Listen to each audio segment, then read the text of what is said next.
자, 여러분 안녕하세요. 경제학장 박사입니다. 우리 세무사 시험 준비하는 분들이라면 누구나 보는 책이죠. 바로 정병렬 선생님의 재정학 연습. 오늘은 이 교재를 바탕으로 우리 지갑이랑 정말 뗄래야 뗄 수 없는 세금, 바로 부가가치세에 대해서 아주 속 시원하게 한번 파헤쳐보겠습니다. 여러분, 편의점에서 뭐 하나만 사도 영수증에 꼭 찍혀 나오는 거 있잖아요. 부가가치세. 도대체 이걸 우리는 왜 내는 걸까요? 그냥 뭐 나라에서 걷어가니까 내는 거겠지? 라고만 생각하셨다면 오늘 이 시간이 끝나면 아하! 하고 그 원리를 정확히 알게 되실 겁니다. 자, 그럼 이 부가가치세라는 녀석이 세금이라는 큰 그림에서 어디쯤에 자리하고 있는지부터 한번 짚고 넘어가 볼까요? 여기 표를 보시면요. 부가가치세는 일단 국가가 걷는 국세고요. 그리고 진짜 중요한 게 뭐냐면 세금을 실제로 부담하는 건 우리 같은 소비자인데 세무서에 직접 내는 건 사장님들, 즉 사업자란 말이에요. 그래서 간접소비세라고 부르는 겁니다. 게다가 이건 뭐 특별한 물건에만 붙는 게 아니라 거의 모든 상품과 서비스에 다 붙어요. 그래서 일반 소비세라고도 하는데 바로 이 점 때문에 우리 경제 전체에 미치는 힘이 어마어마한 거죠. 좋아요. 그럼 이제 진짜 핵심으로 한번 들어가 보죠. 부가가치세. 이름에 답이 다 있잖아요. 말 그대로 부가가치에 대해서 매기는 세금이라는 건데 아니 그래서 그 부가가치라는 걸 대체 어떻게 계산하냐는 거죠? 우리 교재에 나온 정의를 보면 아주 깔끔해요. 부가가치라는 건 뭐냐? 생산되고 유통되는 그 각 단계마다 새롭게 만들어진 가치다. 이거예요. 쉽게 말해서 아무것도 없던 원재료에 사람의 노동력이나 기계 같은 자본이 들어가면서 물건의 가치가 쑥 올라가잖아요. 바로 그 늘어난 만큼, 그걸 부가가치라고 하는 겁니다. 아, 여기서 많은 학생들이 질문을 해요. 교수님, 근데 왜 부가가치를 구하는 공식이 두 개나 있어요? 하고요.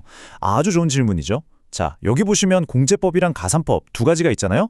이거 사실 되게 간단해요. 공제법은 물건을 판 가격, 즉 매출액에서 원재료값, 중간 매입액을 빼는 거예요. 생산 관점에서 보는 거죠. 반면에 가산법은 그 과정에서 생긴 가치가 결국 뭘로 돌아가느냐? 바로 노동자들 임금, 건물주 지대, 은행 이자, 사장님 이윤으로 나뉘어지잖아요. 이걸 싹 다 더하는 방식이에요. 그러니까 결국엔 똑같은 값을 이쪽에서 보느냐, 저쪽에서 보느냐, 그 차이일 뿐입니다. 진짜 딱 동전의 양면 같은 거죠. 자, 백문이 불여일견이죠. 이 표를 같이 보면서 빵이 어떻게 만들어지는지 한번 따라가 보자고요. 훨씬 쉬울 거예요. 자, 맨 처음에 농부가 밀을 생산해서 300원에 팔았어요. 그럼 새로 생긴 가치는 얼마죠? 네, 300원이죠. 그럼 여기에 세율 10%를 적용해서 부가세 30원이 붙고요. 다음, 재분업자가 이 300원짜리 밀을 사다가 가루로 만들어서 500원에 팔았네요. 그럼 새로 더해진 가치는 200원, 부가세는 20원이 되겠죠? 마지막으로 제빵사가 이 500원짜리 밀가루로 맛있는 빵을 만들어서 1000원에 팔아요. 그럼 부가가치는 500원, 부가세는 50원. 어때요? 각 단계에서 만들어진 부가가치 300원, 200원, 500원을 다 더하니까 최종 빵값 1000원이 딱 나오죠? 그리고 각 단계의 세금 30원, 20원, 50원을 다 더하니까 최종 소비자가 내는 세금 100원이 딱 나오고요. 와, 이거 진짜 신기하지 않나요? 네, 지금까지는 이론이었고요. 그럼 실제로 국세청에서는 이 세금을 어떤 방식으로 계산해서 걷어갈까요? 전 세계 거의 모든 나라가 쓰고 있는 진짜 스마트한 방법이 하나 있습니다. 그게 바로 전단계세 공제법이라는 건데요. 이름은 좀 어려워 보이지만 원리는 딱 3단계로 끝나요. 아주 쉬워요. 첫째, 내가 판 전체 금액, 즉 매출액에 세율을 곱해서 매출세액을 구해요. 둘째, 내가 물건 떼오면서 냈던 세금 있죠? 그 영수증을 다 모아서 매입세액이 얼마인지 확인하는 거예요. 마지막으로 내가 내야 할 최종 세금은 뭐냐? 아까 구한 매출세액에서 이 매입세액을 그냥 빼주면 끝입니다. 어때요? 간단하죠?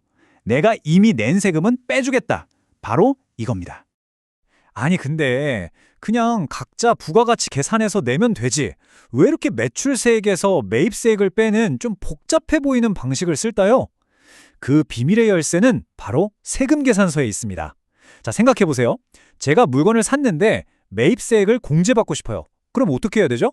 파신 분한테 사장님 세금 계산서 끊어주세요 해야 되잖아요. 그럼 그 사장님의 매출이 국세청에 자동으로 딱 잡히는 겁니다. 결국 물건을 사고 파는 사람들끼리 서로 감시하게 만들어서 누구 하나 세금 떼먹을 생각을 못하게 하는 아주 강력한 탈세 방지 시스템인 셈이죠. 자, 이제 우리 수험생들이 정말 많이 헷갈려하고 시험에도 단골로 나오는 주제로 넘어가 보겠습니다. 바로 면세와 영세율의 차이. 둘 다 세금이 없는 거 아니에요? 라고 생각하기 쉽지만 여러분, 이건 정말 하늘과 땅 차이입니다. 완전히 달라요. 자, 이 표 하나면 모든 게 정리됩니다. 가장 핵심적인 차이 딱 하나만 기억하세요.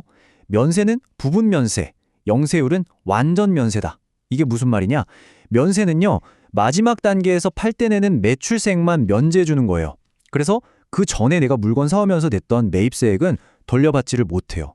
주로 우리 서민들이 많이 쓰는 쌀이나 책, 병원비 같은 기초적인 것들에 적용해서 세금 부담을 좀 덜어주려는 목적이죠.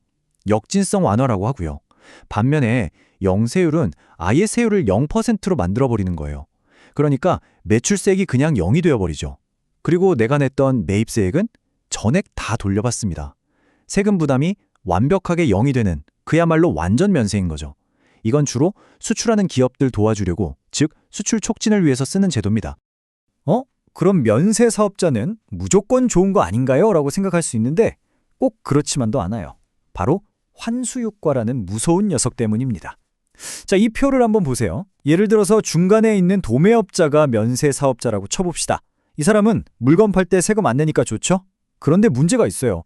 자기가 생산자한테 물건 사오면서 냈던 그 매입세액을 환급을 못 받아요. 그럼 그 돈은 공중으로 사라질까요? 아니죠.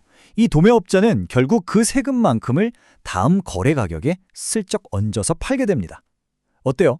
중간에 면세가 한번 끼어들었더니 원래는 사라져야 할 세금이 사라지지 않고 누적돼서 오히려 최종 소비자 부담만 더 커져버렸죠. 이걸 바로 세금이 다시 돌아온다 해서 환수효과라고 부르는 겁니다. 아주 중요한 개념이에요.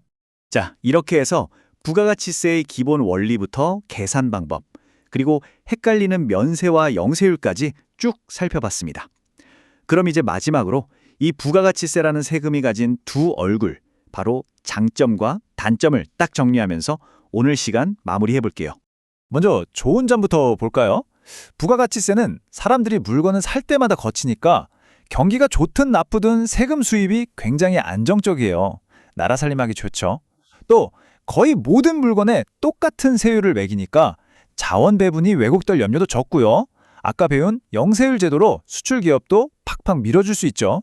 그리고 무엇보다 아까 강조했던 세금 계산서 시스템 덕분에 탈세를 막는 효과가 정말 어마어마합니다. 자, 하지만 동전의 반대쪽 면도 봐야겠죠. 단점도 만만치 않습니다. 가장 큰 문제점으로 지적되는 건 바로 역진성이에요. 이게 뭐냐면 한 달에 100만 원 버는 사람이나 1000만 원 버는 사람이나 똑같은 1000원짜리 빵을 사면 똑같이 100원의 세금을 내잖아요. 소득에 비하면 가난한 사람의 세금 부담이 훨씬 더 커지는 거죠. 불공평하게 느껴질 수 있어요. 또 모든 물건값에 세금이 포함되니까 물가 상승을 부추길 수도 있고요.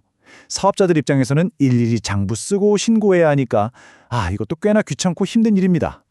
네, 오늘 우리는 부가가치세가 무엇인지, 그 개념부터 어떻게 계산하는지, 그리고 면세와 영세율이라는 정말 중요한 두 날개까지 함께 살펴봤습니다.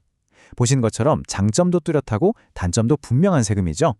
자, 여기서 마지막으로 여러분께 생각할 거리를 하나 던져드리면서 마무리할까 합니다.